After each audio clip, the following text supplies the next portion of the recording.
So more information is coming out about ASI 1, and this is something that we should seriously talk about because this is introducing an AI agent workbench on ASI 1, and I'm going to tell you what it means in this video. So let's get into it. Hit the like button, subscribe to the channel if you haven't already. Follow me on X as well if you're watching over there. I provide these almost real-time updates for the Artificial Superintelligence Alliance on my channel and on X as well all the time because, you know, when you're invested in something, you want to know how it works and what they're doing to develop and maintain that, excitement and that utility that we have grown to know from FET. So let's jump into it. Let's go over to our article here. So this is what's going on. So they have introduced what's called an agent workbench on ASI1. Now, the agent workbench is a rethinking of how AI agents should be built, basically how they're tested and operated, and it really gives the power back to the users instead of where centralized company would control everything, right? The agent workbench is the first truly agent native builder interface, and you don't build for ASI1, you build inside it and you build it for yourself. Your agent exists within the same space where it will be discovered, queried, and used. This is something that gives you a ton of options and scalability and just different accessible things to basically help your businesses grow, or your even just your home life if you're a student, or if you're learning about something, or if you're just building a database for yourself because you like to learn and know things, right? So what the agent workbench enables is anyone to create intelligent role-driven AI agents in a native environment. You don't need to know a whole bunch of coding skills. You don't need to know, you don't need access to APIs and a whole bunch of different things. You just need to have a vision and the tools to do it, right? So that's what this gives you. After building your agent on the workbench, ASI1 can discover and interact with it during conversations based on your prompts. And I'm going to show you some of the prompts in an example below when we're done with this article. Now, you can create an agent, defines behavior, and hook it into real knowledge, and you can also talk to it. So it gives you that flexibility.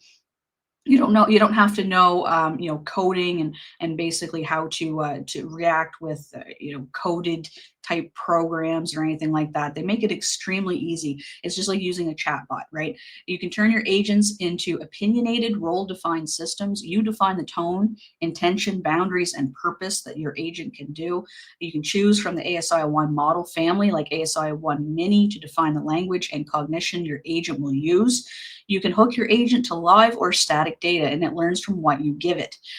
So you can create a knowledge base that basically has medical information. Say you're a doctor and you specialize in ear, nose, and throat or something, right? You can have a whole bunch of data from anything that you basically are looking up in the run of a day. You can input that into the and create an agent around that specializes in that section. And you can do that by using the knowledge base, right? You upload the information that you want it to basically be able to search, and it can also learn from that behavior. And every agent you create lives inside your ASI1 environment. You can test how it thinks, reacts, interprets, and answers. It is something that is extremely customizable, and this works for pretty much any business that you can think of, right? This is shifting the power curve where meaningful agent creation was gated behind access to APIs previously. Like I said, centralized businesses were creating these LLMs and these chatbots and these AI agents and what have you for their own personal monetary gain. Now, ASI1 gives you the power back in your own hands, right? Removes that barrier, APIs, all that stuff. You don't need to know coding. And this is strategic for businesses, creators, and entire teams. Like I said, you can think of pretty much any business that could use one of these. Operations lead can create a policy assistant. A designer can spin up a brand companion. And a researcher can run summarization agents over structured academic data. And this is like a building from a bottom up design. You don't need the top people in your company to be able, you need the people that are doing this every single day to be able to have access to these types of tools. And that is really going to really accelerate a lot of businesses out there. So they say this is what it looks like in action. Create an AI agent, give it a persona, define what it knows, and then you can talk to it all within ASI1. So you can come here and watch the walkthrough. I'll put the link to this X post in the description. of this video. Also, you can talk to AI agents by name. You type in at AI plus agent's name that you created using the workbench inside ASI1 and watch it go. Call logic, trigger workflows, or you can just say hi. I'm going to see if I can blow this up. I don't know if I can. It's a GIF. Yeah, I don't think it's going to let me. See if I can do that for you guys. Maybe I will put myself in the corner. So it says, what can I help you with? Warhammer 4K Wiki Agent. That's cool. So it just adds it just like you were adding somebody on like a social media account. Ah, that's pretty cool. I like that. A tag option. That's really, really cool.